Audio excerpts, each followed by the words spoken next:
Hey, I'm Katie Miller, a course creation coach and social media strategist navigating business, motherhood, and life while calling BS along the way. If you are tired of the overwhelming amount of information we have access to these days and are confused about where to even begin, you're in the right place. Join me as I talk with small business owners to sort it all out and give some tips to move your business forward. Welcome back to another episode of Katy Calls BS. This week, we are going to call out one of the bigger lies. I feel like I say that every week. There's a lot of lies in the online business world. I just need to build my audience first. How many times have you said that? I just need to build my audience first before I do this one thing. I think we give a lot of, I just need to blank. I just need to build my audience. I just need to get my ideas together. I just need to get organized. I just need to get the kids back to school. I just need to get through the holidays, whatever it is before we do the thing. But you don't need to do that. You don't need more followers. You don't need to have the perfect content calendar. You don't need to wait until you're ready because it's not going to happen. To be brutally honest, it's not going to happen. We're going to wait until that perfect time to do all the things because we do that. We give ourselves these excuses, but what's really holding you back, it's not that thing, those excuses. It's not the visibility part of it. It's perfectionism. That's what we're calling BS on this week. Tell me if this sounds familiar to you.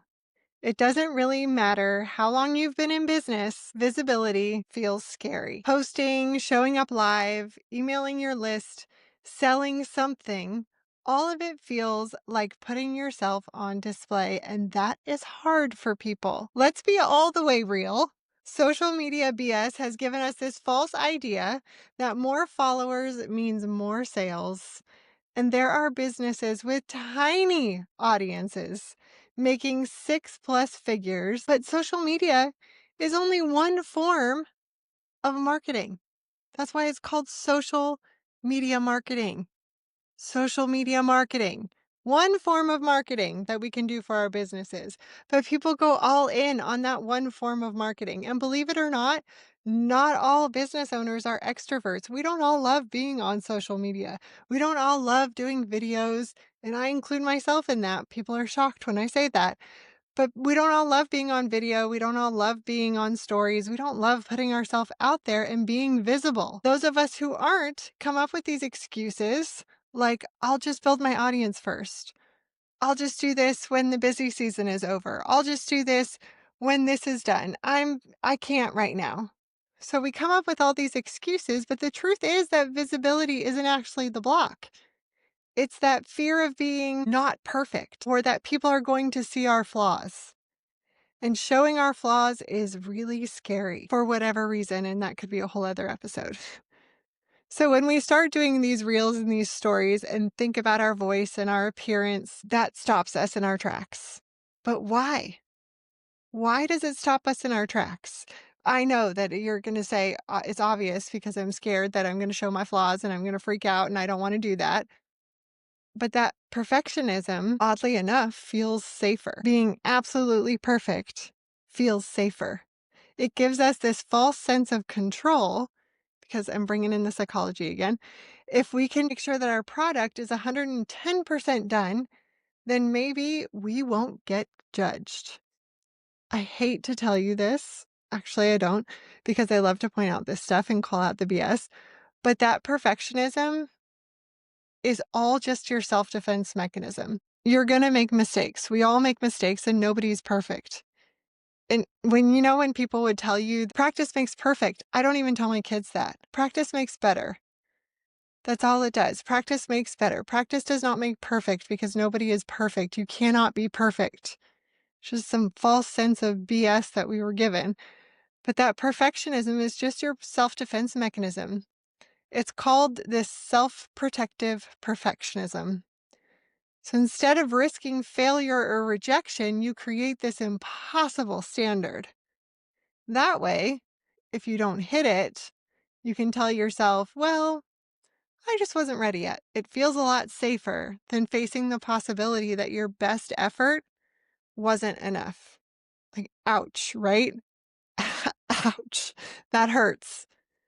And unfortunately, social media makes this even worse, which wonderful. I love that for us. With highlight reels everywhere, we watch social media and our scrolls on social media.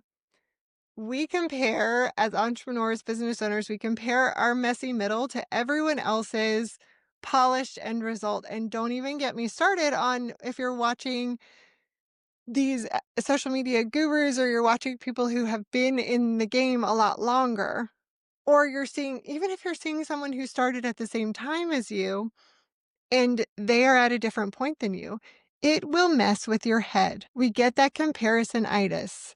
We hear about the freaking algorithm all the time. The algorithm is BS, by the way. You're going to hear about that nonstop. You're going to hear about people say, I have episodes on this, by the way, about the algorithm. It is meant to change and adjust. That's its job. It's what an algorithm does, so stop trying to beat it. It's not going to. You're not going to beat it. That's not how it works. We're going to compare ourselves to other people on social media. That's just what happens. You don't know why that person who may have started their business at the same time as you has quote unquote more success than you and why it feels that way. You don't know why. You don't know what happened. You think you do because you saw their highlight reel, but you don't know all the things that went into it.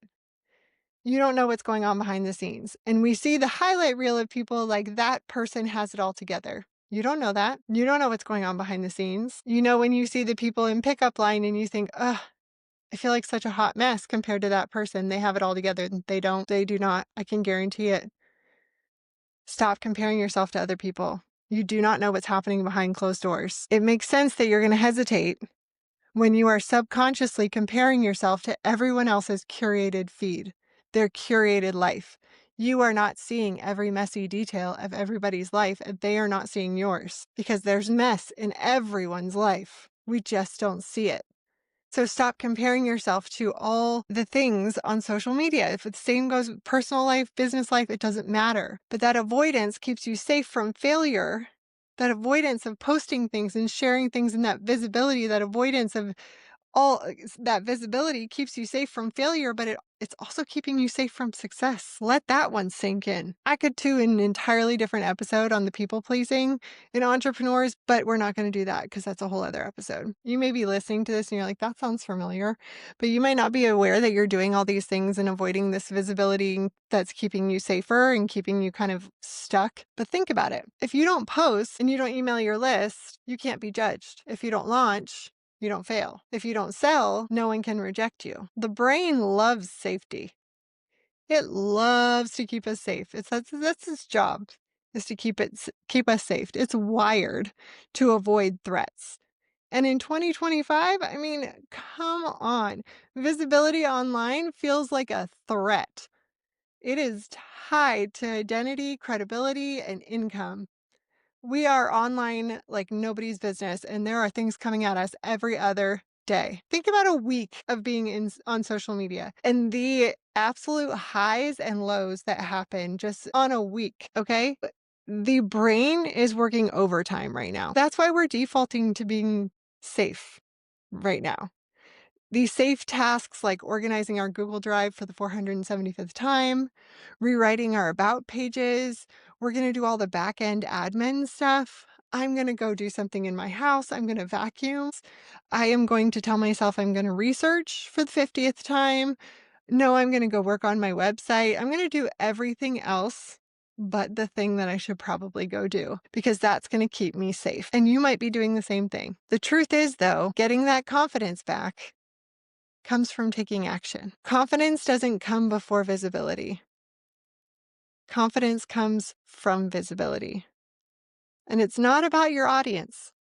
It has nothing to do with the size of your audience, who's in your audience. It's about what you do, your habits, and you showing up. This podcast is a great example of that. And so is the challenge that I gave myself, I don't know, years ago when I did 100 live videos in 100 days. Neither one of those was about my audience when I started. The podcast definitely is now. But when I started those, they were not about the audience. They were purely for me, especially the challenge. 100 live videos in 100 days. That was not for anyone else but me. I did that because I was in a training, and I think the suggestion was if you want to become more comfortable doing videos online and speaking online and finding your voice, do I think the suggestion was 10 videos or 15 videos, a short number. And I was like, you know what? I'm going to do 100 because that seemed reasonable. And I had zero plans for topics. I had no idea what I was going to talk about for 100 days. I knew I had a goal of 100 days and I did not miss one day. I have a piece of paper still that has all the topics that I talked about. They were not related to business. I talked about the most random things that I did not miss a day and did 100 videos in 100 days purely for myself because I needed to be able to find confidence on video. And it helped. But that was for me. It wasn't for gaining followers. It was for my own personal gain. The podcast was similar. When I started, I didn't have a plan to get to this is the 106th episode. I didn't have a plan to get to this episode. I had maybe 4 episodes planned out when I started in April 2022, and it wasn't beyond that. I didn't have a huge launch planned. I started on a random Friday and I was like, hey, I'm launching a podcast today. I had planned it out for maybe a little bit for myself, but I didn't do a big launch. And then it grew from there. It was deliberately messy, which is how I talk to you about launching things. Deliberately messy, without a giant audience. I knew my ideas were strong. I knew my work got results. I knew I had something to say and I had something to offer people, and I knew I got results. Proof. That's what you need. You need proof that your ideas help people, that your work gets results. Whether you're just starting in business or you've been in business for a while, people want to know that they can get results fast, not from working with you for months, not from doing your signature program. They don't want to invest a ton of money with you right now. We live in an instant gratification society. We live in a time when people are all over the place with their emotions. They want something fast. So you need to hook them first with a low cost product, show them your magic, and then they will eventually go into working with you in your bigger offers. This is not the time when people are going to watch you for a year. Instead of trying to be all the places and understand all the things, focus on where you are the best. Focus on where you can be that makes sense for you and show people how you solve their problems. Now, the best way that you can do that is with a product that is easy for you to create and easy for them to consume. And that's going to be with something that is a low cost product that's a mini product. It takes the pressure off. It's not your forever program. It's not your Mac Daddy programs. It's a test. It's something that tests for you so that you can gain confidence in your programs and your offers. It's something for your audience to gain confidence in what you offer. So when someone buys from you, you instantly get feedback from them. You get that validation. You get that momentum. This is simple stuff. The reason why this works in today's market is our attention spans are super short. We're stressed. We are stressed out right now. We can't take a lot, okay? People don't want to do a 6-month course. They don't want to invest in that. They want that quick win. The low-cost plug-and-play products are aligned with how entrepreneurs now are buying. Fast, easy, and useful. You start small, you adapt to the current market, and then you are sidestepping that perfectionism. It's that deliberately messy that I keep talking about. The ways you can do this are things like swipe files for $17. Like a getting started toolkit is great for this, $49. A quick 1-hour workshop. You probably already have this, $37. Something under $50 will get you started in this area. These first buyers are so much more powerful for your confidence and your bank account than the 1,000 followers you gain trying to keep up with the latest trends that some guru told you to do. You know, I'm going to give you some action steps for the week because I always do. I will always give you something that you can focus on for the week after calling out all the BS. Here's your no BS homework for this week. I need you to stop telling yourself to build your audience first. I need you to stop telling yourself that you will do it when. Stop giving yourself that excuse. Just stop. Take an action step this week. Build a low-cost mini offer and do something about it. I don't care what it is. Just take one step forward. Even if you don't get anything out there and launched, just take a step forward. Some small step. It doesn't have to be big. We're talking a baby step is a step. A baby step is a step forward, okay? Build a under $50 product. A mini offer using something you already have. The things that I usually list pretty much every week that I list, those template bundles, videos, scripts, checklists, all those things, these are your go-to low-cost offers, and there's a reason for that. They're easy to create. You probably already have them in your business that you can turn around really quickly. That's why I usually list them. They're your go-tos. Focus on selling first, polishing and refining as you go. Start super simple. Like throw together in a day. Simple. Launch it quietly. We are not doing a 6-week buildup, massive launch. I'm exhausted at the end of this launch type of deal. Send it to your email list. If you don't have an email list, DM it to a few people. Post it once in your stories. Maybe on your feed if you're feeling brave. Do a reel about it. That's it. We are not doing the big flashy launch. I just need you to get it out there. You'll prove to yourself after you do that you don't need perfect branding. You don't need a whole thing or a massive audience to actually launch the thing. You just need to put something out into the world, because what ends up happening is you will get a digital product ready to go, a low-cost offer. You will work on it for weeks. Then you will spend weeks trying to get the branding together, and then you will spend weeks on your emails, and then you will spend weeks on the landing page, and you will never launch the thing. We are not doing that. We are not spending our time doing that. I need you to launch the thing. We're going to launch it quietly. We're not going to worry about all the other stuff. We're going to do it deliberately messy. Launch the thing. So the next time you catch yourself saying, I just need to build my audience first, I want you to stop and ask yourself this. Am I hiding behind perfectionism?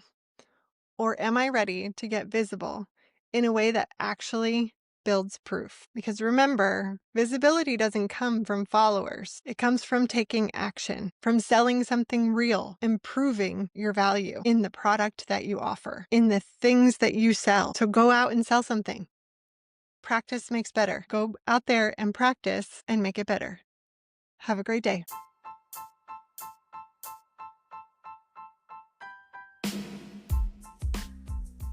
Thank you for joining us for this episode of Katy Calls BS. You can find more information about our guest and Katy in the show notes below. Be sure to subscribe, share, and review, and don't forget to tag us.